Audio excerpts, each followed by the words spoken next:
बिस्मिल्लाहिर्रहमानिर्रहीम अस्सलामु अलैकुम वरहमतुल्लाहि वबरकातुहू। नाज़रीन, आर नॉलेज ऑफिशियल में खुश आमदीद।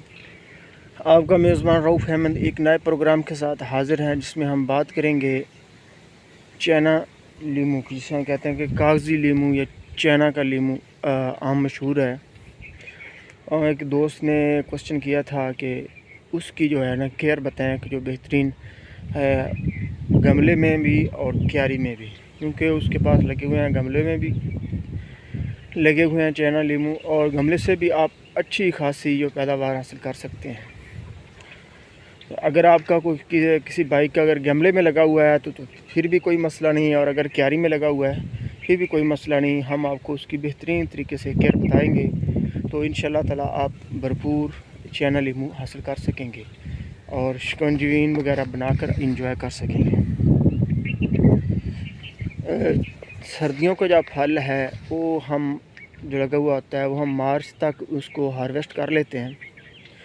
फिर जैसे ही हार्वेस्ट फल कर लेते हैं सर्दियों में, तो उसके फ़ौरन बाद हम इन पौधे के मुड के नीचे आ जाते हैं, और क्यारी में अगर लगा है तो हम इसको 1 फुट तक छोड़ के आगे उसको हम 6 इंच गहरी गोडी करते हैं।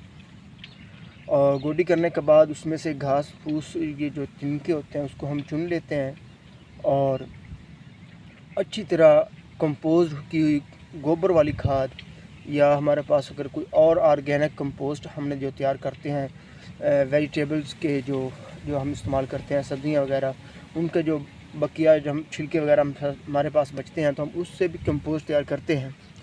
तो उसका किस तरह से तैयार करते हैं इसका तो प्रोग्राम मेरे चैनल में मौजूद है, आप देख सकते हैं। अब वो डाल दें, इसे हम वर्मी कंपोस्ट कहते हैं। उसको आप डाल के कम से कम जो गमले में लगा हुआ है ना, उसको हम जो है 4 इंच छोड़ के 5 इंच तने से छोड़ के आगे से हम 6 इंच गहरी गोडी करके, जो चाइना लीमू के लिए जो बेहतरीन गमले का साइज़ है वो 14 इंच से लेके 18 इंच या 24 इंच तक के गमले में बहुत सारे आप जो है लेमन हासिल कर सकते हैं।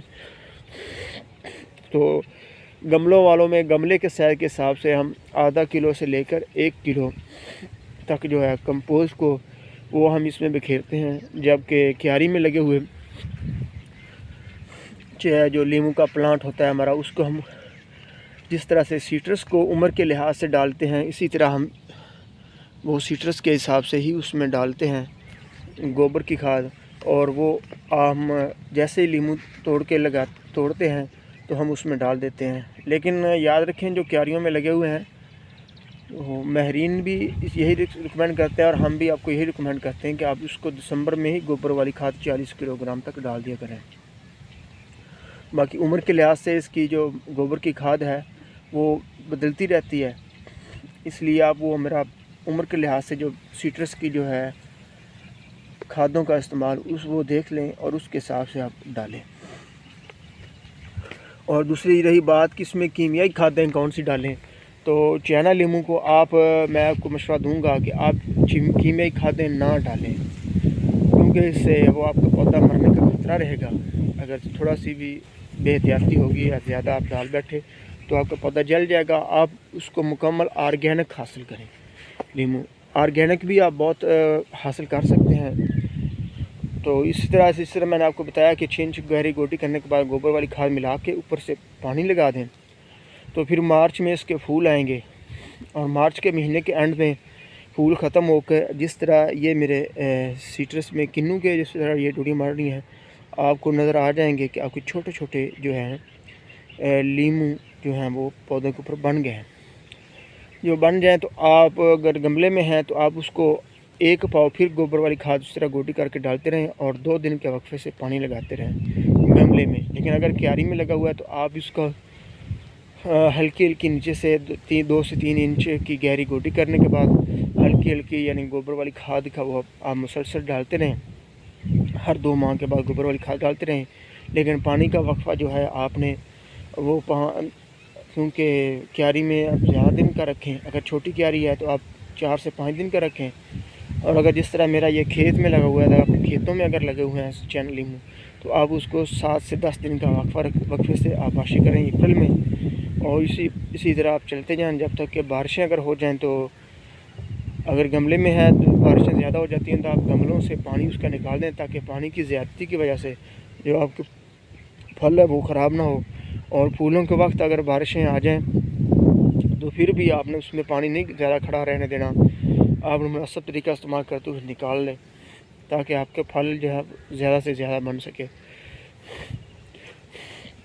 इसी तरह आपने जो है ना आबाशी करते रहना है, और इंशाअल्लाह आप देखेंगे कि आपके तीन माह में के अंदर आपके फिर मुकम्मल साइज़ के लीमू तैयार हो जाएंगे और उसमें रस भी भर जाएगा। हाँ, गर्मियों जैसे आगे बढ़ती जाएंगी तो लेमन के ऊपर एक मक्खी का अटैक होता है, और ये तकरीबन काफ़ी सारे फ्रूट प्लांट्स में इसका अटैक होता है। इसमें है आम है, किन्नू है, माल्टा, अमरूद, मौसमी, खरबूजा, तरबूज, ये तकरीबन तमाम करेला सब्ज़ियों में उसमें ये अटैक करता है।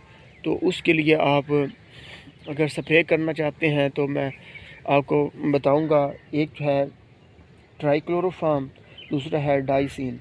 ये आप इस्तेमाल करेंगे तो फिर उसके साथ ही ख़त्म हो जाएगा। लेकिन अगर आप चाहते हैं कि स्प्रे के बगैर आप उसको कंट्रोल करें,